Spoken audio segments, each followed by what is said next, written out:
Om Shanti 6 December 2023।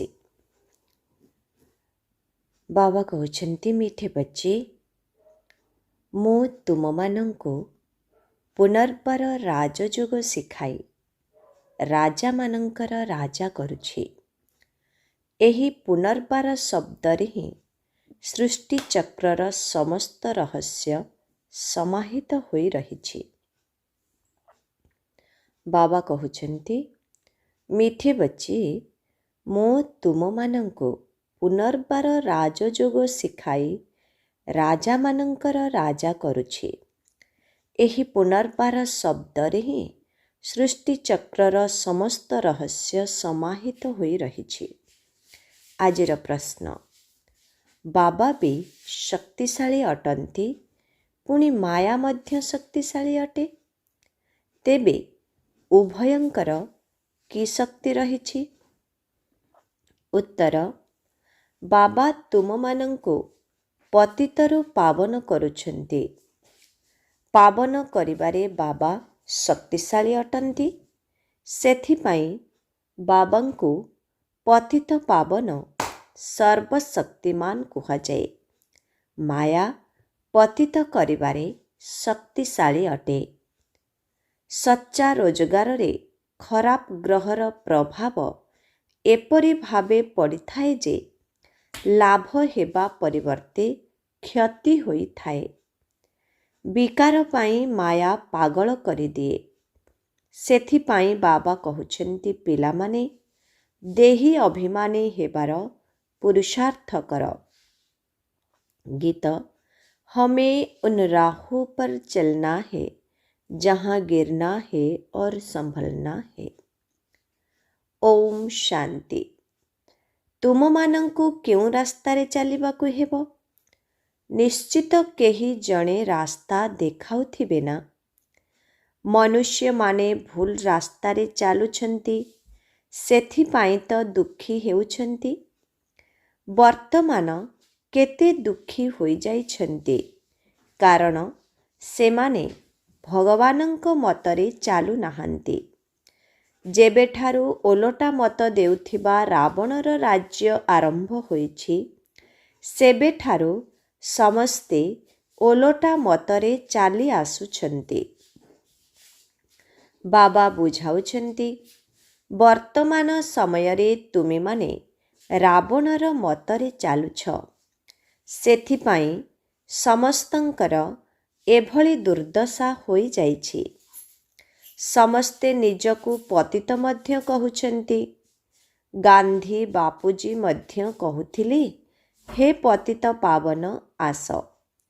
तेबे एहार अर्थ आमे समस्ते पतित अटु। किंतु केही भी बुझु नाहांती जे आमे पतित किपरि हेलु। समस्ते चाहुछन्ति भारतरे रामराज्य हेउ, किंतु ताहार स्थापना किए करिब? गीतारे तो बाबा सबु कथा बुझाई देइछन्ति, किंतु गीतार भगवानंकर नामकु ही ओलोटा करि देइछन्ति। बाबा बुझाउछन्ति, देख तुमे माने कौन करि देइछ? जदि बाइबेल रे ख्रीष्टंक परिवर्ते पोपंकर नाम लेखि दिया जिव, तेबे केते बड़ भूल होई जिव। एहाकु मध्य ड्रामा कुहाजिव। बाबा बड़रु बड़ भूल गुड़िकु बुझाउछन्ति। एही सृष्टिर आदि मध्य अंतर ज्ञान गीतारे वर्णना होइछि। बाबा बुझाउछन्ति, मु तुमको पुनर्बार राजा मानंकर राजा करुछि। तुमे माने 84 जन्म किपरि नेउछ, ए कथा तुमे जानि नाह, मु ही आसी सुनाउछि। ए कथा कौनसी शास्त्र रे नाही। शास्त्र तो अनेक गुड़िए अछि। सेथिरे भिन्न भिन्न मत मध्य रहिछि, किंतु गीता माने गीता। जिए गीता गायन करिछन्ति, सिए ही यही राय देउछन्ति। कहउछन्ति, ମୁଁ ତୁମକୁ ରାଜଯୋଗ ଶିଖାଇବା ପାଇଁ ପୁଣି ଥରେ ଆସିଛି। ତୁମ ଉପରେ ମାୟାର ଛାୟା ପଡ଼ିଯାଇଛି। ଏବେ ପୁନର୍ବାର ମୁଁ ଆସିଛି। ଗୀତାରେ ମଧ୍ୟ କହୁଛନ୍ତି, ହେ ଭଗବାନ, ପୁନର୍ବାର ଗୀତା ଶୁଣାଇବା ପାଇଁ ଆସ। ଅର୍ଥାତ୍ ପୁନର୍ବାର ଗୀତାର ଜ୍ଞାନ ଦିଅ। ଗୀତାରେ ହିଁ ଏହି କଥା ବର୍ଣ୍ଣନା ହୋଇଛି ଯେ ଆସୁରୀ ସୃଷ୍ଟିର ବିନାଶ ଏବଂ ଦୈବୀ ସୃଷ୍ଟିର ସ୍ଥାପନା ପୁଣି ଥରେ ହେଉଛି। ତେବେ ପୁନର୍ବାର ଶବ୍ଦ ନିଶ୍ଚିତ କୁହାଯିବ। ଗୁରୁ ନାନକ ମଧ୍ୟ ନିଜର ନିର୍ଦ୍ଧାରିତ ସମୟରେ ପୁଣି ଥରେ ଆସିବେ। ଏହାର ଚିତ୍ର ମଧ୍ୟ ଦେଖାଉଛନ୍ତି। କୃଷ୍ଣ ମଧ୍ୟ ପୁନର୍ବାର ସେହିପରି ମୟୂର ମୁକୁଟଧାରୀ ହେବେ। ତେବେ ଏହିସବୁ ରହସ୍ୟ ଗୀତାରେ ବର୍ଣ୍ଣିତ ହୋଇଛି। କିନ୍ତୁ ଭଗବାନଙ୍କର ନାମକୁ ବଦଳାଇ ଦେଇଛନ୍ତି। ଆମେ ଏପରି କହୁନାହୁଁ ଯେ ଆମେ ଗୀତାକୁ ମାନୁନାହୁଁ, କିନ୍ତୁ ଏଥିରେ ମନୁଷ୍ୟମାନେ ଯେଉଁ ଓଲଟା ନାମ ଲେଖିଦେଇଛନ୍ତି ତାକୁ ବାବା ଆସି ଠିକ୍ କରି ବୁଝାଉଛନ୍ତି। ଏକଥା ମଧ୍ୟ ବୁଝାଉଛନ୍ତି ଯେ ପ୍ରତ୍ୟେକ ଆତ୍ମାରେ ସ୍ୱତନ୍ତ୍ର ପାର୍ଟ ଭରି ରହିଛି। ସମସ୍ତେ ଏକାଭଳି ହୋଇପାରିବେ ନାହିଁ। ଯେପରି ମନୁଷ୍ୟ ଅର୍ଥାତ୍ ମନୁଷ୍ୟ, ସେହିପରି ଆତ୍ମା ଅର୍ଥାତ୍ ଆତ୍ମା। କିନ୍ତୁ ପ୍ରତ୍ୟେକ ଆତ୍ମାରେ ନିଜ ନିଜର ପାର୍ଟ ଭରି ହୋଇ ରହିଛି। ତେଣୁ ଏହି କଥାକୁ ବୁଝାଇବା ପାଇଁ ବହୁତ ବୁଦ୍ଧିମାନ ହୋଇଥିବା ଦରକାର। ବାବା ଜାଣିଛନ୍ତି ଯେ କିଏ ଭଲ ଭାବରେ ବୁଝାଇ ପାରୁଛନ୍ତି, କେଉଁମାନେ ସେବା କରିବାରେ ବୁଦ୍ଧିମାନ ଅଟନ୍ତି, କାହାର ବୁଦ୍ଧିର ଲାଇନ୍ ସ୍ପଷ୍ଟ ଅଛି ଏବଂ ଦେହୀ ଅଭିମାନୀ ହୋଇ ରହୁଛନ୍ତି।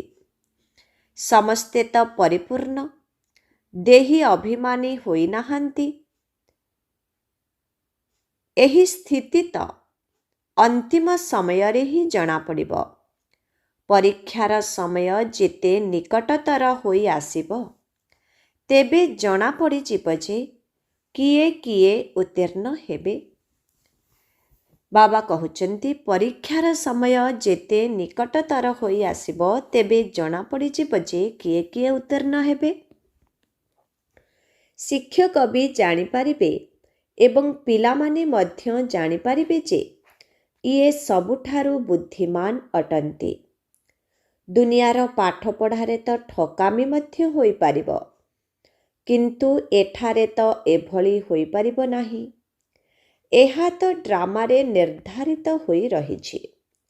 ତେଣୁ ଏଥିରେ କଳ୍ପ ପୂର୍ବରୁ ଯେଉଁମାନେ ଆସିଥିଲେ ସେହିମାନେ ହିଁ ଆସିବେ।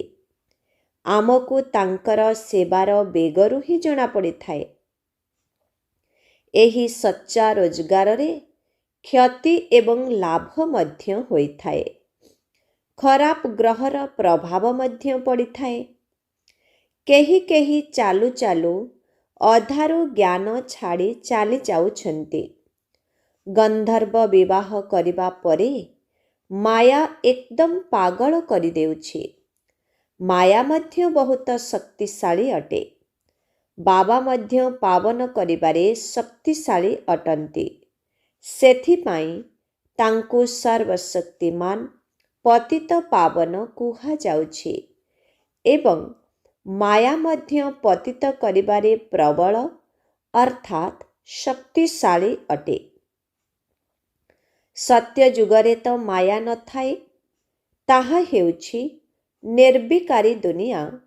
ଏବେ ଏହା ସମ୍ପୂର୍ଣ୍ଣ ବିକାରୀ ଦୁନିଆ। ଏଠାରେ ବିକାର କେତେ ଶକ୍ତିଶାଳୀ ଅଟେ। ଚାଲୁ ଚାଲୁ ମାୟା ଏକଦମ ନାକରୁ ଧରି ଅଣନିଶ୍ୱାସୀ କରିଦେଉଛି, ଯାହାକି ବାବାଙ୍କୁ ଛାଡ଼ପତ୍ର ଦେବା ପାଇଁ ବାଧ୍ୟ କରିଦେଉଛି।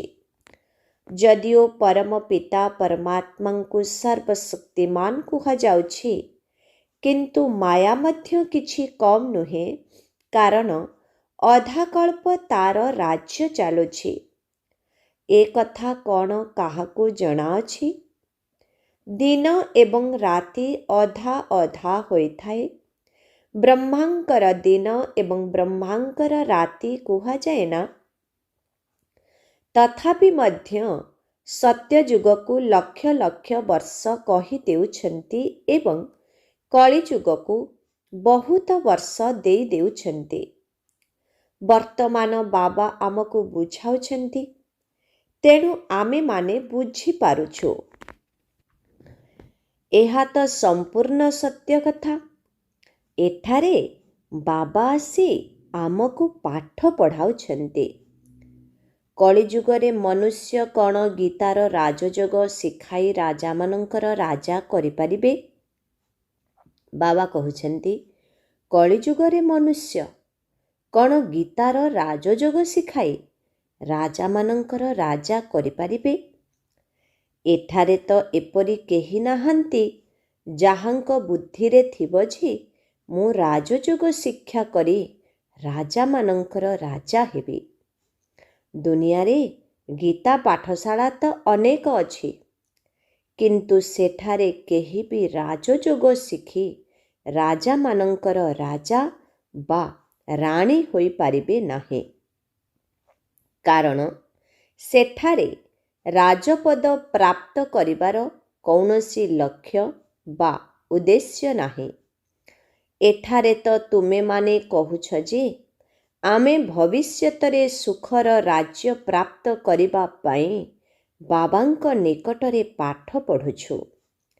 ତେଣୁ ପ୍ରଥମେ ତ ବାବାଙ୍କ ବିଷୟରେ ବୁଝାଇବାକୁ ହେବ। ଗୀତା ଉପରେ ହିଁ ସବୁକିଛି ନିର୍ଭର କରୁଛି। ମନୁଷ୍ୟମାନଙ୍କୁ କିପରି ଜଣାପଡ଼ିବ ଯେ ସୃଷ୍ଟିଚକ୍ର କିପରି ଘୁରୁଛି? ଆମେମାନେ କେଉଁଠାରୁ ଆସିଛୁ, ପୁଣି କେଉଁଠାକୁ ଯିବୁ? ଏ କଥା କାହାକୁ ବି ଜଣା ନାହିଁ। ଗୋଟିଏ ଗୀତ ମଧ୍ୟ ଅଛି ନା, ଯେ କେଉଁ ଦେଶରୁ ଆସିଛୁ ଏବଂ କେଉଁ ଦେଶକୁ ଯିବୁ, ଏହାକୁ କେବଳ ଶୁଆ ଭଳି ଗାଇ ଚାଲିଛନ୍ତି। ବୁଦ୍ଧି ଆତ୍ମାରେ ଯାହାକି ରହିଛି, ସିଏ ଜାଣିନାହିଁ ଯେ ଆମେ ଯାହାକୁ ହେ ପରମ ପିତା ପରମାତ୍ମା ବୋଲି କହୁଛୁ, ସେ କିଏ? ତାଙ୍କୁ ନା ଦେଖିପାରିବା ନା ଜାଣିପାରିବା। କିନ୍ତୁ ଆତ୍ମାର କର୍ତ୍ତବ୍ୟ ହେଉଛି ନିଜର ପିତାଙ୍କୁ ଜାଣିବା ଏବଂ ଦେଖିବା। ଏବେ ତୁମେମାନେ ଜାଣିଗଲଣି ଯେ ଆମେ ସମସ୍ତେ ଆତ୍ମା ଅଟୁ। ପରମ ପିତା ପରମାତ୍ମା ବାବା ଆମକୁ ପାଠ ପଢ଼ାଉଛନ୍ତି। ବୁଦ୍ଧି କହୁଛି ବାବା ଆସି ପାଠ ପଢ଼ାଉଛନ୍ତି। ଯେପରି କାହାର ଆତ୍ମାକୁ ଡାକିଥାନ୍ତି, ତେବେ ସେ ଆସିଲେ ଜଣାପଡ଼ିଯାଏ ଯେ ତାର ଆତ୍ମା ଆସିଛି। ସେହିପରି ତୁମେ ଭାବୁଛ ଯେ ଆମେ ସମସ୍ତେ ଆତ୍ମା, ସେ ହେଉଛନ୍ତି ଆମର ପିତା। ତେବେ ପିତାଙ୍କ ଠାରୁ ନିଶ୍ଚିତ ସମ୍ପତ୍ତି ମିଳିବା ଦରକାର। କିନ୍ତୁ ଆମେମାନେ ଦୁଃଖୀ କାହିଁକି ହୋଇଛୁ? ମନୁଷ୍ୟମାନେ ତ କହିଦେଉଛନ୍ତି ଯେ ଭଗବାନ ହିଁ ସୁଖ ଦୁଃଖ ଦେଉଛନ୍ତି। ଭଗବାନଙ୍କୁ ଗାଳି ଦେଇ ଚାଲିଛନ୍ତି। ସେମାନେ ହେଉଛନ୍ତି ଆସୁରୀ ସନ୍ତାନ। କଳ୍ପ ପୂର୍ବରୁ ସେମାନେ ଯେଉଁଭଳି କହିଥିଲେ, ବର୍ତ୍ତମାନ ମଧ୍ୟ ସେହିଭଳି କହୁଛନ୍ତି। ତୁମେମାନେ ଏବେ ବାସ୍ତବରେ ଈଶ୍ୱରୀୟ ସନ୍ତାନ ହୋଇଛ। ପୂର୍ବରୁ ତୁମେମାନେ ଆସୁରୀ ସନ୍ତାନ ଥିଲ। ଏବେ ବାବା କହୁଛନ୍ତି, ନିରନ୍ତର ମୋତେ ମନେ ପକାଅ। ତେବେ କାହାକୁ ମଧ୍ୟ ଏହି ଦୁଇଟି ଅକ୍ଷର ବୁଝାଇବା ବହୁତ ସହଜ। ତୁମେ ସବୁ ହେଉଛ ଭଗବାନଙ୍କର ସନ୍ତାନ। ଭଗବାନ ହିଁ ସ୍ୱର୍ଗ ରଚନା କରିଥିଲେ, ଯାହାକି ଏବେ ତାହା ନର୍କ ହୋଇଯାଇଛି। ପୁଣି ସେହି ସ୍ୱର୍ଗ ଭଗବାନ ହିଁ ରଚନା କରୁଛନ୍ତି। ବାବା ଆମକୁ ରାଜଯୋଗ ଶିଖାଉଛନ୍ତି ଏବଂ ସ୍ୱର୍ଗର ସ୍ଥାପନା କରୁଛନ୍ତି। ଆଚ୍ଛା, ତୁମେମାନେ ଶିବଙ୍କୁ ଜାଣିନାହଁ? ପ୍ରଜାପିତା ବ୍ରହ୍ମାଙ୍କର ରଚୟିତା ମଧ୍ୟ ସେହି ବାବା ହିଁ ଅଟନ୍ତି। ତେଣୁ ନିଶ୍ଚିତ ଭାବରେ ବାବା ବ୍ରହ୍ମାଙ୍କ ଦ୍ୱାରା ହିଁ ଶିଖାଇବେ। ଏବେ ଶୂଦ୍ରବର୍ଣ୍ଣରେ ଅଛୁ, ଆମେ ପୁଣି ବ୍ରାହ୍ମଣରୁ ଦେବତା କ୍ଷତ୍ରିୟ ହେବୁ। ନଚେତ୍ ବିରାଟ ରୂପର ଚିତ୍ର କାହିଁକି ତିଆରି ହୋଇଛି?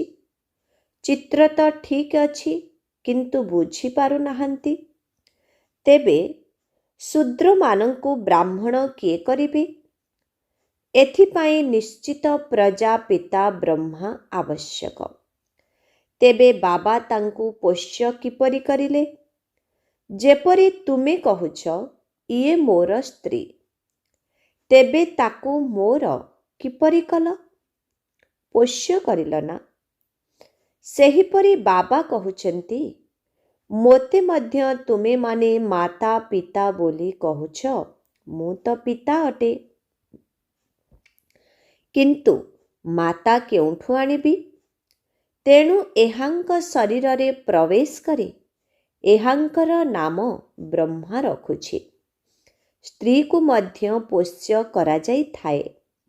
ଯେପରି ଲୌକିକ ପିତା ସ୍ତ୍ରୀକୁ ପୋଷ୍ୟ କରି ଗର୍ଭଜାତ ବଂଶାବଳୀ ରଚନା କରିଥାନ୍ତି, ସେହିପରି ବାବା ମଧ୍ୟ ଏହାଙ୍କ ଶରୀରରେ ପ୍ରବେଶ କରି ଏହାଙ୍କୁ ପୋଷ୍ୟ କରିଛନ୍ତି ଏବଂ ଏହାଙ୍କ ମୁଖ ଦ୍ୱାରା ମୁଖ ବଂଶାବଳୀ ରଚନା କରିଛନ୍ତି।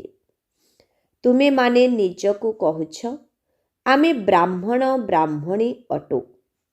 ତେଣୁ ନିଶ୍ଚିତ ଏହାଙ୍କର ନାମ ବ୍ରହ୍ମା ହିଁ ହେବା ଉଚିତ। ତେବେ ବ୍ରହ୍ମା ମଧ୍ୟ କାହାର ସନ୍ତାନ? ଶିବ ବାବାଙ୍କର। ଏହାଙ୍କୁ କିଏ ପୋଷ୍ୟ କରିଛନ୍ତି? ବେହଦର ବାବା ହିଁ କରିଛନ୍ତି। ଦୃଷ୍ଟାନ୍ତ ତ ବହୁତ ଭଲ, କିନ୍ତୁ ଯାହାଙ୍କ ବୁଦ୍ଧିରେ ଭଲ ଭାବରେ ଧାରଣ ହୋଇଥିବ ସେହିମାନେ ହିଁ ବୁଝାଇ ପାରିବେ। ଯଦି ବୁଦ୍ଧିରେ ଧାରଣା ହୋଇନଥିବ, ତେବେ ସେ ଅନ୍ୟମାନଙ୍କୁ ବୁଝାଇ ପାରିବେ ନାହିଁ। ତେବେ ଲୌକିକ ପିତା ଏବଂ ପାରଲୌକିକ ପିତା ତ ଅଛନ୍ତି ନା? ଲୌକିକ ପିତା ମଧ୍ୟ ସ୍ତ୍ରୀକୁ ପୋଷ୍ୟ କରି ମୋର ସ୍ତ୍ରୀ ବୋଲି କହୁଛନ୍ତି ଏବଂ ପାରଲୌକିକ ପିତା ମଧ୍ୟ ଏହାଙ୍କ ଶରୀରରେ ପ୍ରବେଶ କରି ପୋଷ୍ୟ କରୁଛନ୍ତି। ନିଜେ କହୁଛନ୍ତି, ମୁଁ ନିରାକାର, ତେଣୁ ମୋତେ ଏହାଙ୍କର ଶରୀରର ଆଧାର ନେବାକୁ ପଡ଼ୁଛି। ସେଥିପାଇଁ ଏହାଙ୍କର ନାମ ମଧ୍ୟ ବଦଳାଇ ଦେଉଛି। ଏକାବେଳେ ଅନେକଙ୍କର ନୂତନ ନାମ ରଖାଯାଇଥିଲା। ସେହି ଅଲୌକିକ ନାମଗୁଡ଼ିକର ତାଲିକା ମଧ୍ୟ ତୁମ ପାଖରେ ରହିବା ଦରକାର। ପ୍ରଦର୍ଶନୀରେ ନାମର ତାଲିକା ମଧ୍ୟ ଦେଖାଇବା ଦରକାର ଯେ ବାବା କିପରି ଏକାବେଳେ ଏତେ ଜଣଙ୍କର ନାମକରଣ କରିଛନ୍ତି। ଯେହେତୁ ବାବା ଆମକୁ ନିଜର ସନ୍ତାନ କରିଛନ୍ତି, ତେଣୁ ଆମର ନାମ ମଧ୍ୟ ପରିବର୍ତ୍ତନ କରିଛନ୍ତି। ଏହି ବ୍ରହ୍ମାଙ୍କୁ ଭୃଗୁ ଋଷି ମଧ୍ୟ କହୁଛନ୍ତି। ସମସ୍ତଙ୍କର ଜନ୍ମପତ୍ରୀ ତ ଭଗବାନଙ୍କ ପାଖରେ ଅଛି। ତେବେ ଏସବୁ କେତେ ଆଶ୍ଚର୍ଯ୍ୟଜନକ ନାମ ଅଟେ। ଏବେ ତ ସମସ୍ତେ ନାହାନ୍ତି। କେହି କେହି ତ ଆଶ୍ଚର୍ଯ୍ୟ ଭାବରେ ପଳାଇ ଯାଉଛନ୍ତି। କେହି କେହି ବି ଆଜି ଅଛନ୍ତି, କାଲିକୁ ହୁଏତ ନଥିବେ। ତେବେ ପ୍ରଥମ ନମ୍ବର ଶତ୍ରୁ ହେଉଛି କାମ ବିକାର। ଏହି କାମ ବିକାର ବହୁତ ହଇରାଣ କରୁଛି। ତେଣୁ ଏହା ଉପରେ ବିଜୟ ପ୍ରାପ୍ତ କରିବାକୁ ହେବ। ଗୃହସ୍ଥ ବ୍ୟବହାରରେ ଏକାଠି ରହି ମଧ୍ୟ ତା ଉପରେ ବିଜୟ ପ୍ରାପ୍ତ କରିବାକୁ ହେବ। ଏହା ହିଁ ତୁମର ପ୍ରତିଜ୍ଞା। ସର୍ବଦା ନିଜର ବୃତ୍ତିକୁ ଯାଞ୍ଚ କରିବାକୁ ହେବ। କୌଣସି କର୍ମେନ୍ଦ୍ରିୟ ଦ୍ୱାରା ବିକର୍ମ କରିବାର ନାହିଁ। ତୋଫାନ ତ ସମସ୍ତଙ୍କୁ ଆସୁଛି, ତେଣୁ ଏଥିରେ ଡରିବାର ନାହିଁ। ବାବାଙ୍କୁ ଅନେକ ପିଲା ପଚାରୁଛନ୍ତି ଯେ, ବାବା, ଏହି ବ୍ୟବସାୟ କରିବୁ ନା ନାହିଁ? ବାବା ପତ୍ର ଲେଖୁଛନ୍ତି, ମୁଁ କ'ଣ ତୁମର ବ୍ୟବସାୟ ଆଦି ଦେଖିବାକୁ ଆସିଛି କି? ମୁଁ ପାଠ ପଢ଼ାଇବା ପାଇଁ ଶିକ୍ଷକ ହୋଇ ଆସିଛି। ବ୍ୟବସାୟ ଆଦି ବିଷୟରେ ମୋତେ କାହିଁକି ପଚାରୁଛ? ମୁଁ ତ ରାଜଯୋଗ ଶିଖାଉଛି। ରୁଦ୍ର ଯଜ୍ଞର ମଧ୍ୟ ଗାୟନ ରହିଛି, କୃଷ୍ଣ ଯଜ୍ଞର ନୁହେଁ। ବାବା କହୁଛନ୍ତି, ଲକ୍ଷ୍ମୀ ନାରାୟଣଙ୍କ ଭିତରେ ଏହି ସୃଷ୍ଟି ଚକ୍ରର ଜ୍ଞାନ ହିଁ ନାହିଁ। ଯଦି ତାଙ୍କୁ ଏହି କଥା ଜଣାପଡ଼ିଯିବ ଯେ 16 କଳାରୁ ପୁଣି 14 କଳା ହେବାକୁ ପଡ଼ିବ, ତେବେ ସେହି ସମୟରେ ହିଁ ତାଙ୍କର ରାଜପଦର ସୁଖ ସମାପ୍ତ ହୋଇଯିବ। ତେବେ ସେଠାରେ ତ ସଦ୍ଗତି ହେଉଛି। ସଦ୍ଗତି ଦାତା ମଧ୍ୟ ଜଣେ ହିଁ ଅଟନ୍ତି। ସେ ହିଁ ଆସି ଉପାୟ ବତାଉଛନ୍ତି, ଅନ୍ୟ କେହି ବତାଇ ପାରିବେ ନାହିଁ। ପ୍ରଥମେ ପ୍ରଥମେ ଏହି କଥା କୁହ ଯେ କାମ ମହାଶତ୍ରୁ ଅଟେ। ଏ କଥା କିଏ କହିଥିଲେ? ଏହା ମଧ୍ୟ ଗାୟନ କରୁଛନ୍ତି ବିକାରୀ ଦୁନିଆ ଏବଂ ନିର୍ବିକାରୀ ଦୁନିଆ। ଭାରତରେ ହିଁ ରାବଣକୁ ଜଳାଇ ଚାଲିଛନ୍ତି। ସତ୍ୟ ଯୁଗରେ କ'ଣ ରାବଣକୁ ଜଳାଇବେ କି? ଯଦିଓ କହୁଛନ୍ତି ଯେ ଏସବୁ ଅନାଦି ଅଟେ, ସତ୍ୟ ଯୁଗରେ ମଧ୍ୟ ଏହି ପରମ୍ପରା ଥିଲା। ତେବେ ତ ସବୁ ଯୁଗରେ ଦୁଃଖ ହିଁ ଦୁଃଖ ଥିବ। ପୁଣି ତାକୁ ସ୍ୱର୍ଗ କିପରି କହିବା? ତେଣୁ ଏହି କଥା ସବୁ ବୁଝାଇବାକୁ ହେବ। ପ୍ରତ୍ୟେକଙ୍କର ପୁରୁଷାର୍ଥର ବେଗ ଅଲଗା ଅଲଗା।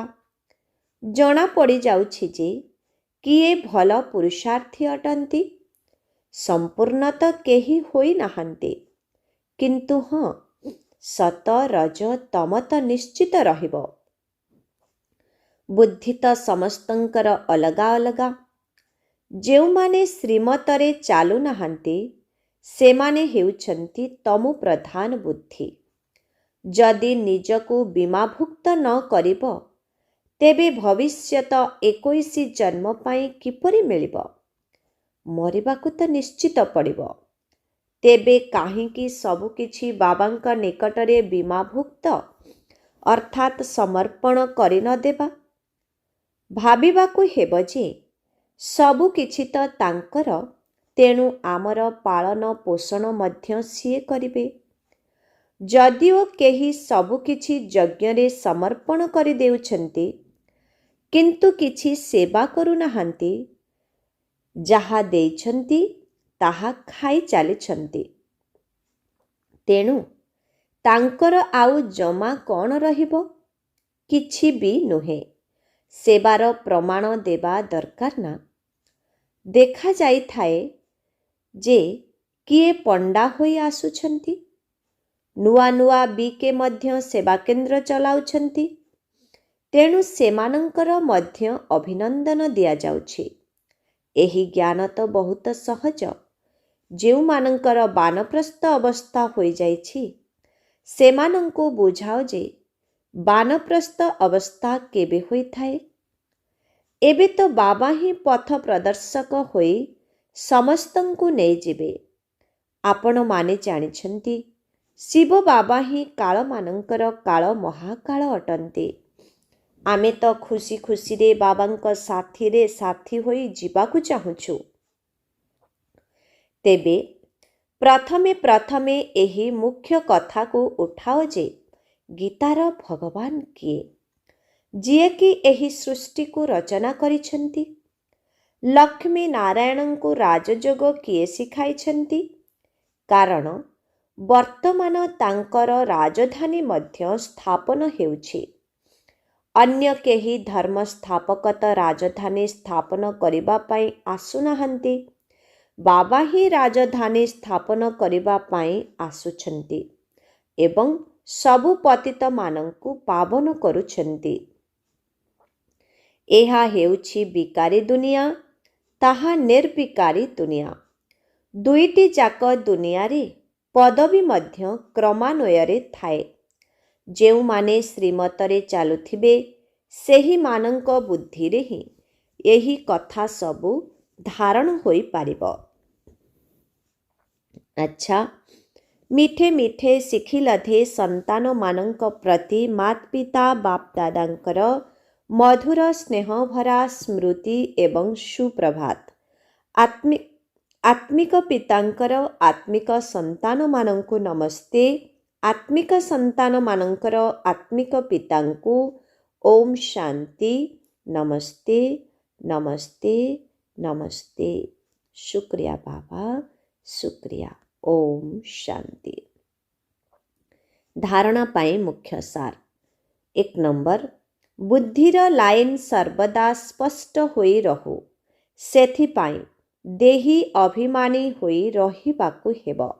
ସଚ୍ଚା ରୋଜଗାରରେ ମାୟା କୌଣସି ପ୍ରକାରର କ୍ଷତି କରାଇ ନ ଦେଉ, ଏଥିପ୍ରତି ସାବଧାନ ରହିବାକୁ ହେବ।